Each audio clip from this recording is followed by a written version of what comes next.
گڑھا کریے، اور ان تمام چیزوں کو اپنے ہی گھر میں جہاں پر پیر نہ ڈالتے ہوں آپ، چلنے والا ہونے، مطلب پتہ چلا کہ آپ ایسی جگہ گڑھا کھود رہے ہیں جو آپ کا راستہ ہے، تو پھر قرآن نیچے دفن ہوگا اور آپ اوپر راستے سے چلیں گے، ایسی نہیں، کونے میں ایسی جگہ پر جہاں پر اس کی حرمت کا خیال رکھا جا سکتا ہے، گڑھا کھود کر آپ اپنے گھر میں دفن کر سکتے ہیں۔ اب کوئی کہے قبلہ یہ تو بات آپ کریں، ان کے پاس زمین ہو، ہم فلیٹوں میں رہتے ہیں، ہمارے یہاں گڑھا کھودنے کا تصور، فلیٹ میں اگر گڑھا کھودیں گے تو نیچے والے فلور کو تکلیف ہو جائے گی، گڑھا الگ ایک نیا گڑھا کھود جائے گا۔ صلوات پڑھیے محمد۔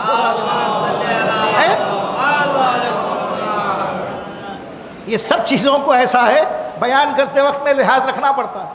اب آج کل کی ہماری زندگی فلیٹ والی زندگی ہے، اپارٹمنٹس کی زندگی ہے، اکثر لوگ اپارٹمنٹس میں اور فلیٹ میں رہتے ہیں، وہاں گڑھا کیسے کھودے؟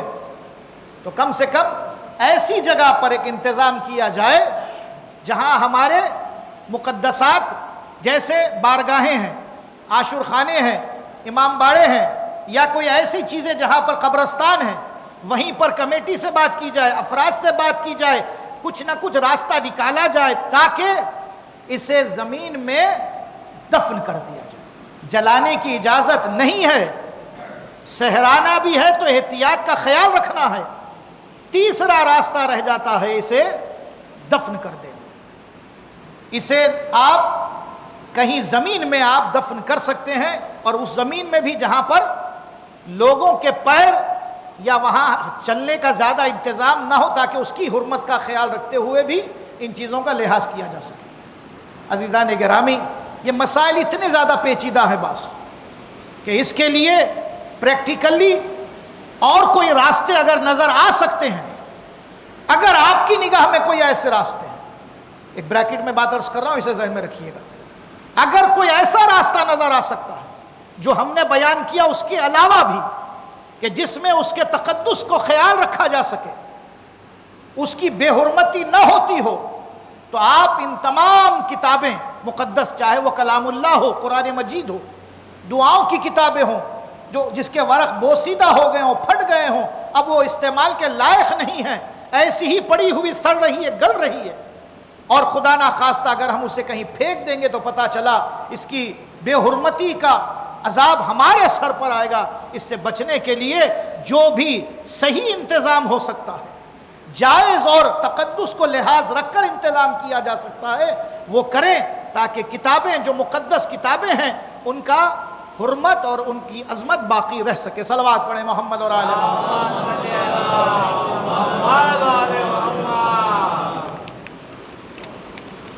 عزیزان گرامی، ایک موضوع کا آغاز ہوا تھا مگر وہ موضوع تشنا رہ گیا تھا، اور میں مسلسل مصروفیت کی وجہ سے حاضر نہیں ہو سک رہا ہوں۔ اس موضوع کو آج کوشش کرتا ہوں کہ میں پائے تکمیل تک پہنچاؤں۔ قرآن مجید کی اس آیت کی روشنی میں یوم ندعو کل اناس بامامہم، میدان محشر میں اللہ تعالیٰ تمام لوگوں کو ان کے امام کے ساتھ بلائے گا، ان کے رہبر کے ساتھ بلائے گا جس کی وہ پیروی کرتے تھے۔ یوم ندعو کل اناس بامامہم، وہ اپنے امام کے ساتھ آئیں گے، رہبر کے ساتھ آئیں گے، وہ جس کو اپنا بڑا مانتے تھے، سید و سردار مانتے تھے، اس کے ساتھ جانا پڑے گا جس کے کہنے پر ہم عمل کرتے تھے۔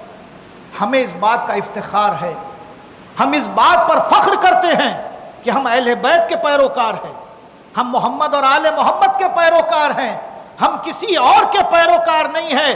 ہم نے امامت مانی ہے تو اہل بیت کے گھر سے مانی ہے، ہم نے ولایت مانی ہے تو اہل بیت کے گھر سے مانی ہے، ہم نے خلافت بھی مانی ہے تو اہل بیت کے گھر سے مانی ہے۔ ہمارا رہبر، ہمارا سید، ہمارا سردار، ہمارا مولا، ہمارا آقا وہ ہیں جنہیں ہم معصومین مانتے ہیں۔ اسی لیے دعائے توسل میں یا سیدنا و مولانا انا توجہنا واستشفعنا وتوسلنا بک الی اللہ وقدمناک بین یدی حاجاتنا یا وجیہا عند اللہ اشفع لنا عند اللہ۔ یہ بتا رہے ہیں ہم پڑھ کر کہ ہم جس کو سید مانتے ہیں، سردار مانتے ہیں، جس کا وسیلہ خدا کی بارگاہ میں پیش کرتے ہیں، وہ سوائے محمد اور آل محمد کے کوئی ہو ہی نہیں سکتا۔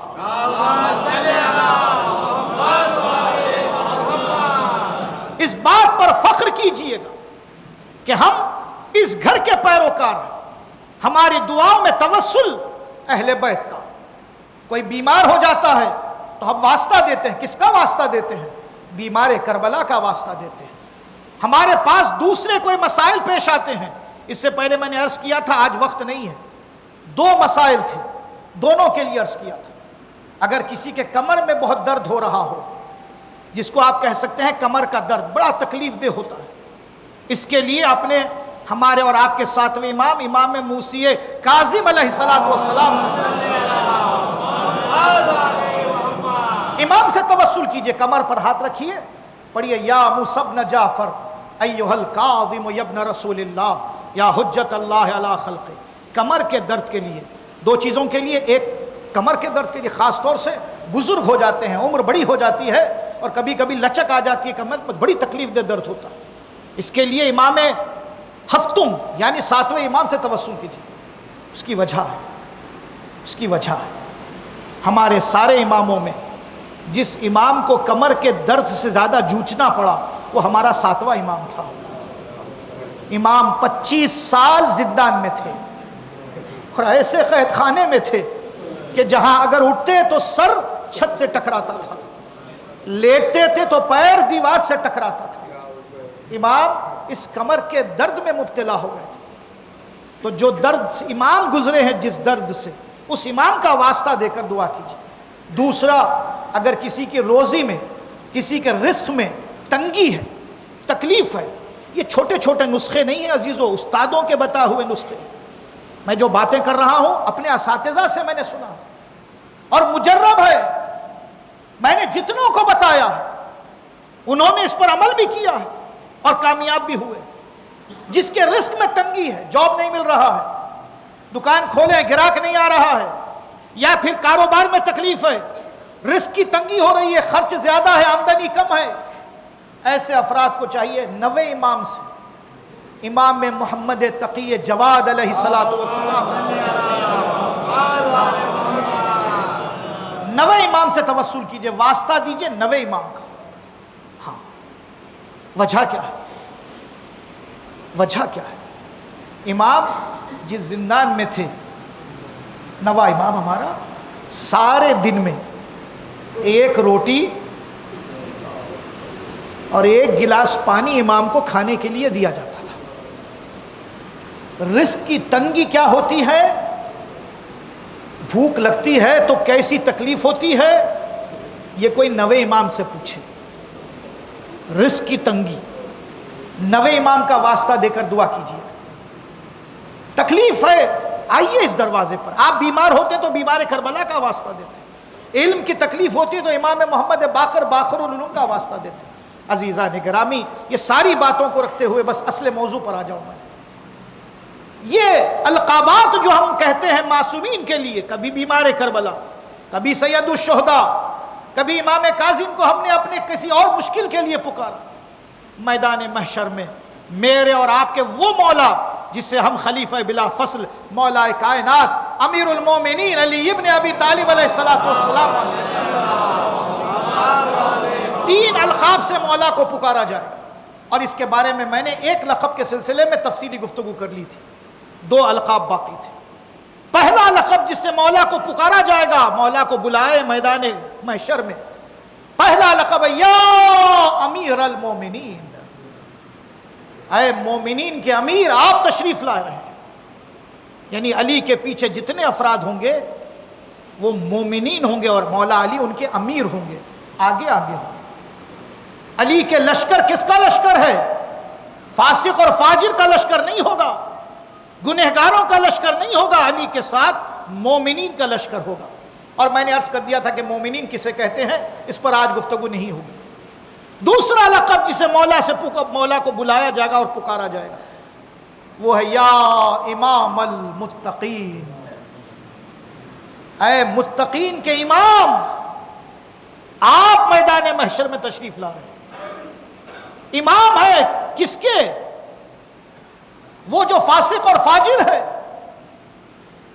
وہ جو گنہگار ہے، وہ جو دنیا میں حلال اور حرام میں کوئی فرق نہیں کرتے تھے، جو ملا کھا لیا، جیسے چاہے زندگی گزار لیا، نہ پاک کی فکر نہ نجس کی فکر، کسی غیر مسلم کے پاس کپڑے استری ہو رہے ہیں، 1000 مرتبہ کہا گیا نہیں کرا سکتے، یہ نجس ہو جائیں گے کپڑے اگر پانی چھڑکا جائے گا اس کے اوپر، لیکن پرواہ نہیں ہے، قبلہ آپ بولتے رہیے، ہمارا کام ہے بولنا، ہم بول دیں گے، نجس غذائیں نہ کھائیے، حرام غذائیں نہ کھائیں، لیکن اگر ہم کھاتے ہیں دنیا ہماری ہے، آپ گزار سکتے ہیں، لیکن اگر متقی ہے،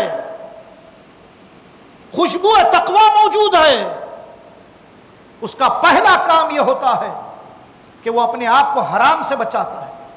بچاتا کا ہے مطلب کیا ہے؟ اپنی آنکھوں کو حرام سے بچاتا ہے، اپنی زبان کو حرام سے بچاتا ہے، اپنے کانوں کو حرام سے بچاتا ہے۔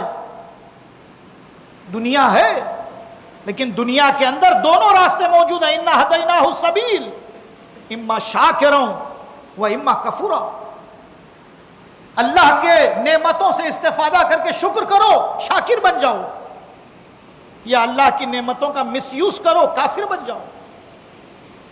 اگر ہمارے ہاتھ میں موبائل فون ہے، اگر اچھا والا بھی ہے، گناہ کی چیزیں دیکھنے کی اجازت ہرگز نہیں دی جا سکتی۔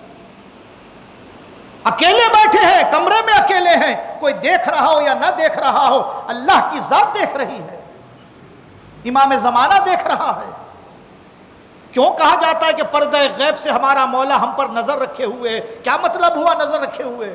وہ تو نظر رکھے ہوئے ہے مگر ہم نظر بند کیے ہوئے ہیں، ہماری نظریں امام کو دیکھ نہیں رہی ہے، اور ہمارا یقین کیا ہے کہ امام موجود ہے۔ اگر موجود ہے تو گناہ پھر کیسے ہوا؟ اور اگر گناہ ہو گیا تو توبہ کیوں نہیں ہوئی؟ توبہ سے کیسے غافل ہو گئے؟ وقت نہیں ہے میرے پاس اس حدیث کو تفصیلی طور پر بیان کروں۔ چھٹے امام کے 2 صحابی تھے، ابو مسلم، ابو سلمہ۔ ہمارے پاس جو روات معتبر موجود ہے ان میں ابو مسلم کا نام بہت ہی احترام سے لیا جاتا ہے۔ چھٹے امام کے بڑے ان صحابیوں میں جن کی روایتوں کو رجال نے قبول کیا ہے، علماء رجال نے بڑا معتبر مانا ہے۔ ہمارے پاس ہر راوی معتبر نہیں ہے، راوی کے معتبر ہونے کے لیے بھی معیارات ہے۔ 7ویں امام کے پاس